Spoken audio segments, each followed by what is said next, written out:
go. Ouch. We'll see. I hit my funny bone. Give it a second. Oh. Best way to start the call. So. Hi, everybody. It is office hours. Thank you for joining us. It is Thursday, July 22nd. I am Heather Cox, one of your co-hosts and Modern Workplace Specialists here at Microsoft. Stephanie? Hey, everyone. Stephanie Stevens, Modern Workplace Specialist. Again, one of the co-hosts with the sore funny bone. And I will pass it over to Garrett. Hi, everyone. Garrett Chandler, Technical Specialist on the Education team. Andrea? And you're on mute, Andrea. And I'm Andrea, and I'm a Microsoft Learning Consultant on the call today. So we are very excited.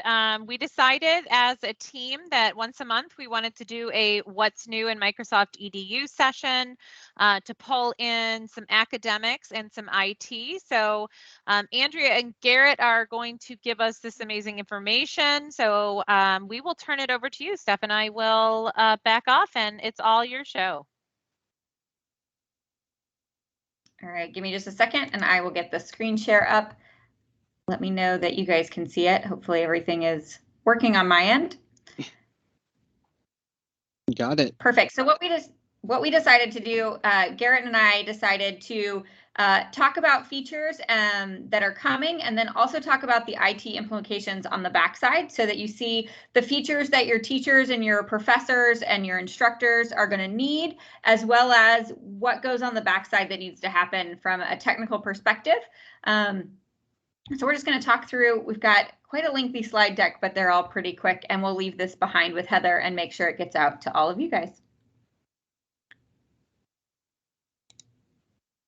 And Garrett's going to get started with the Windows 11 information. Woohoo! I mean, I know we've already talked a little bit about it, but Windows 11 was announced. So some highlights for you guys specifically in IT. You can actually start kicking the tires with Windows 11 if you haven't already. You can join via the Windows Insider Program for Business and actually start downloading this onto some test machines and start playing around with it. It is still new. So you're going to find some things. So we encourage you to use that feedback hub to give some feedback. But we're really excited to announce this. It's got a new UI, a new Microsoft Store, which is going to bring some cool support for additional apps in the coming months. But a few things that I wanted to call out around it that you guys need to start thinking about and start preparing for, and we'll definitely have more information in the coming months, are the new minimum system requirements for Windows 11. So we do have some requirements around processor support, certain generations, things like that. We're still fleshing a little bit out, I guess, all of that out and what's officially supported or not. So hang tight if you don't see yours in there just yet. That's what the Insider Program is going to get a lot of good telemetry from. But you'll notice that PCs do need to support UEFI, secure boot, things like that, and have a TPM 2.0 chip in there. So most machines pass, I think, summer 2016 or so should have that TPM chip, but want to call that to your attention. Awesome news too, from a supportability perspective, release cadence is moving to 1 time a year. That was actually based on y'all's feedback. So specifically the enterprise and education SKUs are going to be supported for 36 months. Will you have 36 months on that one version? I hope not, but if you need it, it's there. So we're excited about that. And then just bringing some improved quality updates around there, reduced quality update package sizes, reduced download sizes, improved installation orchestration, and again, all tying it into our Microsoft Endpoint Manager and System Center Configuration Manager. If you're still leveraging that, you've got full support there. So really, really excited about this. Download it, start filing feedback, start testing applications, let us know. All right, let's jump to the next one. The other big one, Windows 365. If you haven't heard about Windows 365, this is our new cloud PC offering. So we are actually virtualizing the entire OS to deliver it to a one-to-one relationship. So you could actually provision desktops for your end users, license them for it, and it is a virtual PC that follows them anywhere. They can access it on any device. They can access it through the browser. You'll actually be able to get it through office.com and be able to access Cloud PC. So it really does follow you everywhere. It's on 24/7. We've got direct integration with Azure AD, Microsoft Defender, Microsoft 365 apps, and of course, Microsoft Endpoint Manager. These desktops will actually be fully managed within Microsoft Endpoint Manager. You can actually provision new desktops directly within MEM, which is really, really exciting, especially for our desktop admins. So we're really reducing the kind of the technical know-how that you needed to deploy VDI solutions. We're doing a lot of the work for you with Windows 365. So I encourage you to read a little bit about this. I've included 2 links at the bottom of this slide, which is a great article written by one of our PMs for Cloud PC to just kind of get started, understand what's needed. And there's an awesome YouTube video from Microsoft Mechanics. It's about 15 minutes long. So if you're getting up in the morning and drinking some coffee, throw this on and listen to that fantastic video of what it is, how it works, and how to set it up. I threw a few bullet points in here to let you guys know that this is going to be a predictable monthly per user price. We'll learn more a little bit about the licensing, I think probably later next month or early next month. But a little bit different from Azure Virtual Desktop, right, which is more of that consumption-based model. So we're excited about that. And then I am going to note here for our desktop engineers that Windows 365 does require hybrid Azure AD. Full native Azure AD support is not going to be there with V1, but it will be with V2. So so stay tuned there. But yeah, really, really excited about this stuff. So it's not EDU specific, but we are just, I'm thrilled as a desktop admin. I think this is going to be really fun, and I hope everyone enjoys it. So that's all I'll say about that right now. All right, let's dive into Teams a little bit here and talk about assignments that are seeing a lot of great updates. The first being the layout of class teams is going to change here in the next few weeks. We saw this announcement come out in May, so we're excited to see it start rolling out, hopefully soon. But you're going to see an easier, more streamlined navigation at the top of the team. You're going to see assignments, class notebooks, grades, and insights. And then below it are all of your individual channels that you've created and customized for your students. This one I know I am personally excited for, thinking about when I was in the classroom as a teacher, but being able to assign assignments and have it go on a student's calendar. I can put it on my calendar as the instructor. I can also put it on the students' calendars with that due date. So super exciting to see that come. I know that's something that teachers have been asking for, of being able to put stuff right on students' calendars. Apps and assignments. I think some of these are fantastic, but you're going to be able to add things like Whiteboard and Flipgrid right into those assignments. Being able to select Nearpods, going to make it really easy to use things outside of the Microsoft 365 tools that we already have in assignments. And we always know that teachers have so many other great tools that they're using. Being able to add those into assignments is going to be a big win. The next one is group assignments, and I see this most requested at my higher ed levels, especially senior design or capstones that are groups. Those can be whiteboards as well as using the different apps. What's great about this is you're going to be able to get one for the whole group, grade it for the whole group, and be able to give that feedback in one place. I know teachers now were having one student turn it in, and then they were like manually turning in blanks to make sure every student got a grade.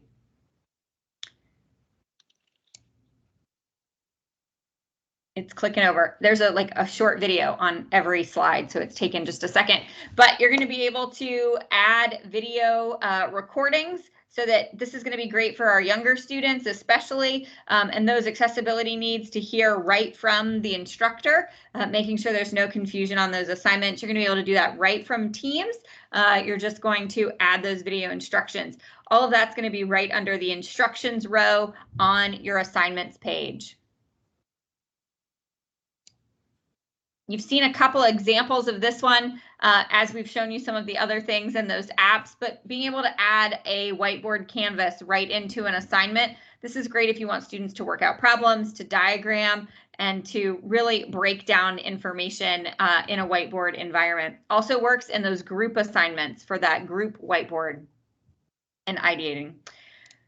This is one I think I've heard from every person that I've worked with, of being able to create a assignment form right inside of assignments instead of having to go to forms and create it and then accessing it from Teams. You'll be able to do all of that from right inside of Teams, inside the assignments area.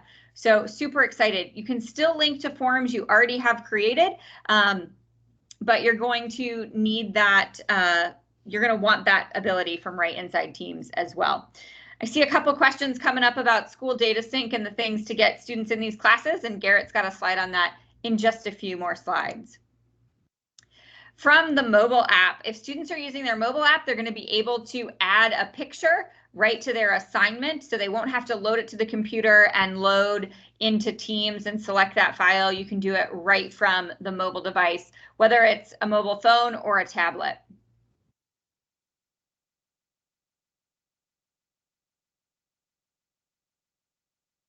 Just a quick little demo. And it'll add it right to the assignment. All right, apps and insights that you're going to add into Teams. Before we get started with that, I'm going to hand it over to Garrett to talk a little bit about that SDS integrations. Yeah, thanks, Andrea. So yeah, we've got School Data Sync, which we actually saw a note in the chat here. So School Data Sync is a platform to interface directly with your school information system and roster your students for Microsoft 365 and various applications. So we've got some awesome updates for back to school. A lot of these that you're going to see are going to be either in preview mid-July or fully released by August. So stay tuned. Nothing has been deployed out yet, but it's coming soon. So version 2.1 schema update for SDS, where we have actually some new files. So you'll see some things like roles, courses, relationships, to really expand across the information that is populated into your Microsoft 365 tenant based on your school information system. The big one, as Andrew is about to talk about, is Insights. And so we actually have SDS for Insights, which is going to actually ingest that data from SDS and M365 activity data. So things like how often are students joining meetings, things like that. Within Teams, it's going to capture it all. And in the Insights for Leaders app, which Andrea will touch on, you can actually see that at a school or even in district level. So really excited about the deep integration there. We will have the ability to create dynamic security groups soon, as well as administrative units. So administrative units are really great for you to enable delegated administration of those scoped roles. So think about things like Teams administrators or SharePoint administrator. We can actually scope those to very specific areas within the M365 environment, subsets of that, without the broader directory or tenant being affected. So really excited to see the admin unit sync coming in there and allow you guys to create admin units based on schools and things like that. We've also got parents and guardians. So that new relationships CSV is going to help you populate the parent and guardian information for students for those weekly digest emails and some other cool things that we have coming down the pipe for parents and guardians interaction. We also have a new One Roster API update. So we've got more support for additional SISs, things like Skyward. That was a big one that I ran into with a few customers. And then we also have additional grade sync providers. So eSchool Data, Infinite Campus, PowerSchool, Skyward, all can take advantage of grade sync, which we're really excited about. There've also been some boosts in performance around syncing in those profiles. So really big updates around SDS. I threw a link in here for 20 amazing IT admin updates. I'll throw that link into the chat for you guys to go take a look at that blog. It kind of expands on this a little bit more, but we're really excited about these updates coming.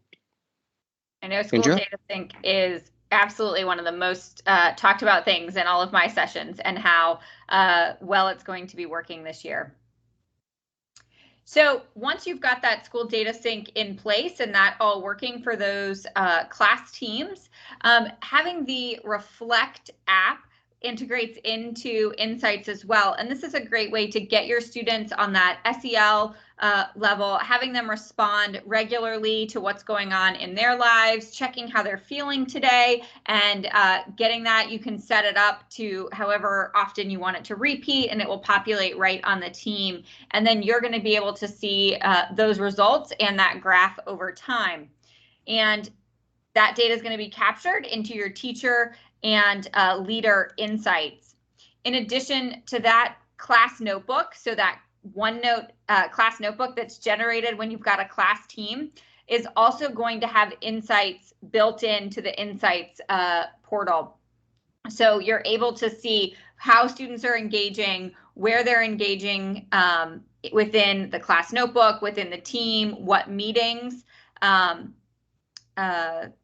that it's being utilized and pulling from there. We're also going to be able to access insights from mobile devices a little bit easier. So as teachers and leaders, we're going to be able to click through and tap on the classes we need to see in small sections instead of a large web view or PC view of insights. And then finally, our newest board is Insights for Leaders. And this is where you're going to see what's going on by grade level, by teacher, by class, by period. So it's going to have a lot of great information for those leaders, and it can be the school leaders or district leaders as well. And I believe, and Garrett, correct me if I'm wrong, those levels will be based on how things are marked in the SIS. Correct. Yep. So they should be able to zero in on exactly what they need.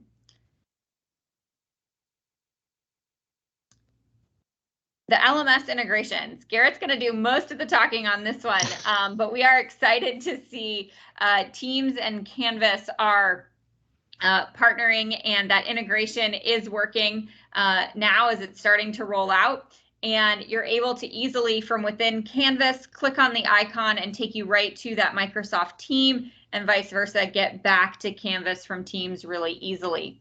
The meeting integration in Canvas is far improved. It's not just create a link to a meeting now. You're going to be able to control meeting options, control times, and adjust those after the fact. It's going to look almost identical to what you're going to see in Teams, and you're going to be able to join right from Canvas. So we're really excited to see this partnership really come together, especially for back to school this year. And you're going to be able to join. I maybe had that slide twice. You're going to be able to see those meetings right inside of Canvas, making it super, super easy. Garrett, what else do we need to add to the LMS integration conversation? You know, we could probably talk about LMS integration as a dedicated call itself, and it sounds like there might even be an appetite with this audience. I will call out a couple of different things. I'm going to throw some information in the chat here, specifically the LTI apps within the organization. They actually need to be populated by a global admin. So you guys, if your instructional and ed tech department's looking at doing some of this integration, you will have a responsibility to populate that within Azure AD. And then I would also encourage you all to take a look at the Message Center, because I'm going to throw a link into the chat here too, about the classes LTI application for the LMS systems. We call out Canvas a lot. Canvas and Blackboard are going to be some of the first two LMSs that will be released, but more support are coming. So I think the experience of adding these into your tenant and getting that integration set up is going to be very similar across the board. So pay attention to that. Make sure that you guys have set your environment up for success there. I will also say that there will be some rostering capabilities within the LMS. So you may find that SDS is either being replaced or better together. So we still need SDS for insights and things like that. But that basic rostering will actually happen within the LMS. So really exciting stuff. And I think we probably need to follow up on a dedicated call on it. All right, I am going to let Garrett keep going as we talk about meetings and getting into some of those pieces with the school admin center and school IT level administrations here.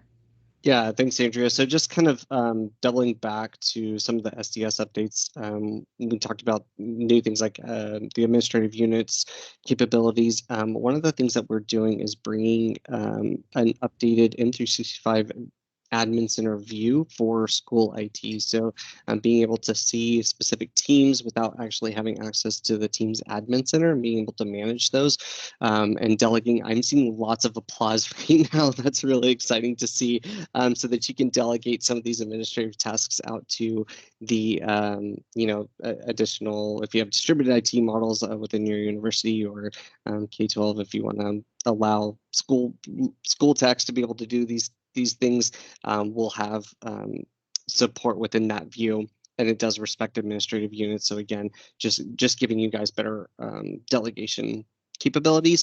The biggest one that I also wanted to call out was delegated password reset with password write-back support.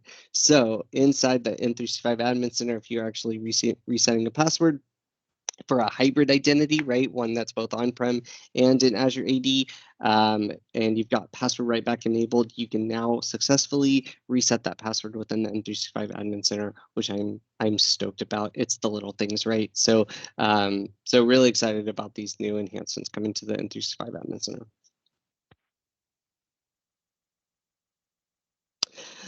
This one is fairly new too. I think yesterday or the day before, I realized that Azure AD Connect version 2 came out. 2.0.3.0 released. It is a major update to Azure AD Connect. It will not auto upgrade. So for those servers out there that you need to get to the latest and greatest Azure AD Connect on, you will need to download it. And note that because of the SQL Server 2019 requirements around it, you will have to have this installed on 2016 Server 2016 or newer. So if you've got an Azure AD Connect running on an older server, you're going to have to upgrade that server before you download the new Azure AD Connect tool. It does enforce DLS 1.2, and I threw the release history because we have tons of functional changes, lots of bug fixes. Really excited about it. Awesome. And now we're actually going to talk about team meetings and what's new there. I think I just got the slides out of order. But here, presenter mode is rolling out currently, where you can be the weatherman and be cut out in front of your slides or your desktop when you're sharing your screen. I know so many professors and instructors have been waiting and been asking about this. What's great is if you go up to the top of your screen, you'll see those buttons with your different presentation modes right there, and you can switch it up and change out which presentation mode that you're in. You've also got your dynamic views, come on, where you can change the gallery location to either on top or on the side, making it better for viewing based on what you guys need. If you've got it up at the top, makes it a little bit easier for that perceived eye contact as well. There we go. There's that dynamic view that you'll see on the side, or having it across the top, that gallery across the top. Presenting in Teams from PowerPoint has been improved as well, making it easy to present with your presenter notes or with that PowerPoint Live to get those real-time reactions. I think my K3 folks are really excited about disable camera. I don't know how many times my 4-year-old nephew tried to take pre-K upside down, standing on his head this past year, but being able to disable camera is going to be a great feature for those teachers that need to help keep that focus, and not just turning off incoming video, but being able to turn off cameras. And that's just turning off control of those cameras to the individual. If you leave it on, they still have the power to turn it off or turn it on themselves. You can't ever turn it on for somebody, just like you can never turn their mic on for somebody. You can do this at the individual level, or over here on the participant ... if you're the meeting organizer or a presenter in the meeting, you can do it for all attendees.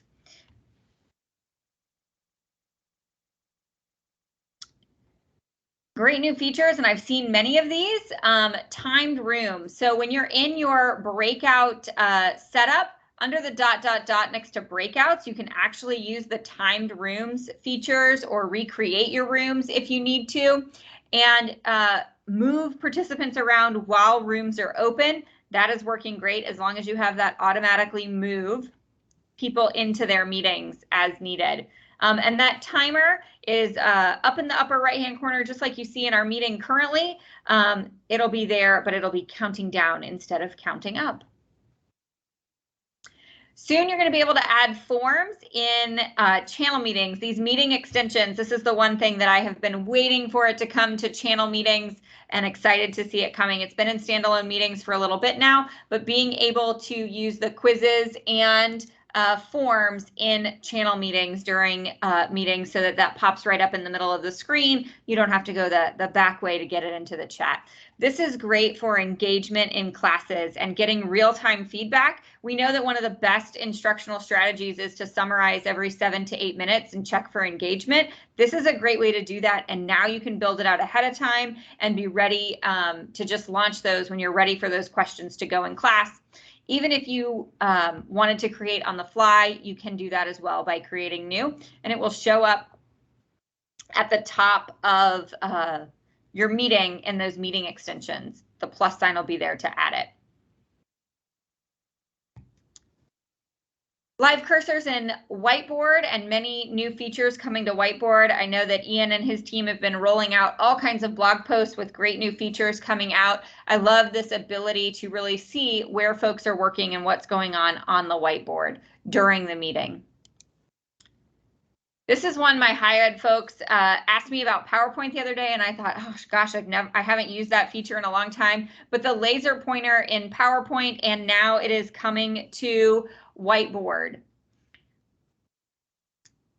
Super excited to see that you're going to be able to add photos very soon to Whiteboard in the online environment. The desktop and the online environment are different, but the online environment is getting closer and closer to the desktop.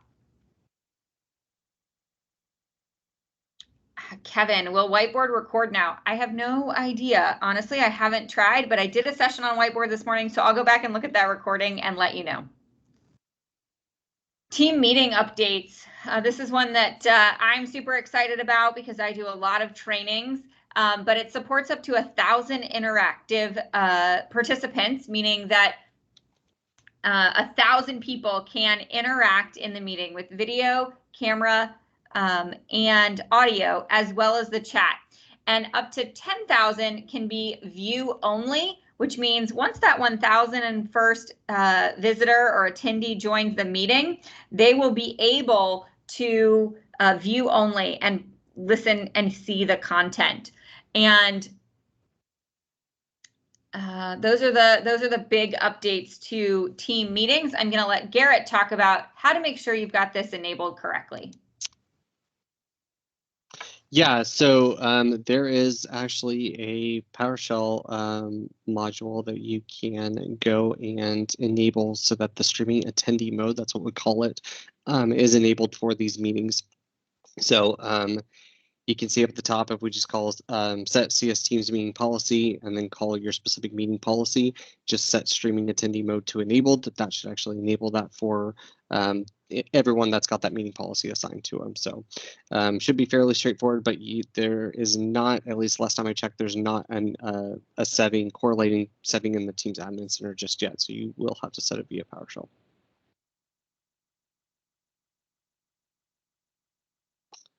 We will absolutely, I know some people were just asking in the chat about being able to get all of the links and all of the things. We are going to get you the deck, absolutely, and make sure that all of the things are updated in that deck. And I'm doing a time check. Oh my gosh, we didn't finish because we had so much to talk about. The last thing that I was going to talk about was webinars and how it's got your registration for events built right in. Obviously, we'll get the deck out, but there is another PowerShell script that Garrett can talk about for everyone to be enabled, and I'll let Garrett close it out. Yeah, so again, just making sure that you set your meeting policy to allow meeting registration for true. So you've got a few other variables that you can set to allow who can register for webinars, inside, outside the org, things like that. So there are throughout the rest of the deck, and we'll share it with you all. There is a link to a bunch of blogs that we've put out over the summer, really, to kind of set you up for success across our entire M365 stack. So thanks for hanging with us today. We're excited about the new capabilities. We're going to get one more in and be really one fast. More. Yes. This is the very last one. I thought we had more after this one, but it's the very last one. So let's get it in. How could we forget it? Supervised chat. I know this is one that our K-12 districts are really excited for.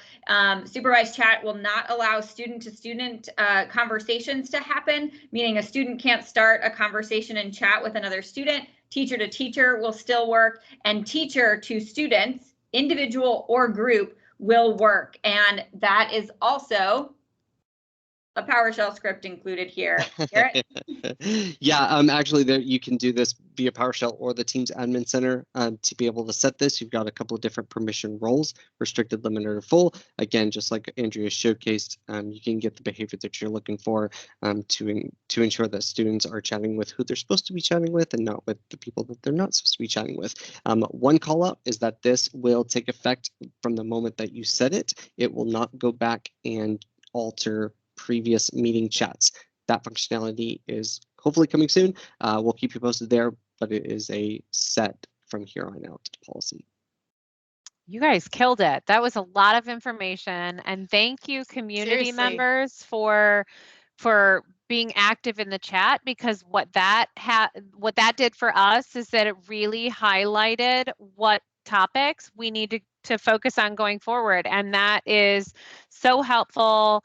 We will get you guys the deck. Thank you so much, Andrea, Garrett. I'm so glad Garrett presented, even though he's our new co-host. I don't know that you've presented while I've been on. Maybe you presented before I was on office hours. Have you presented while I've been here? Probably not since you've been here. Yeah. But did I do okay? I mean, was that okay? Yes, oh my I loved it. gosh. Get out of here. Thank you guys for intertwining the two as well. I think that I appreciated that significantly. So thank you everyone for joining. Thank you for sticking with us. Just 2 minutes long. I'll stop the recording.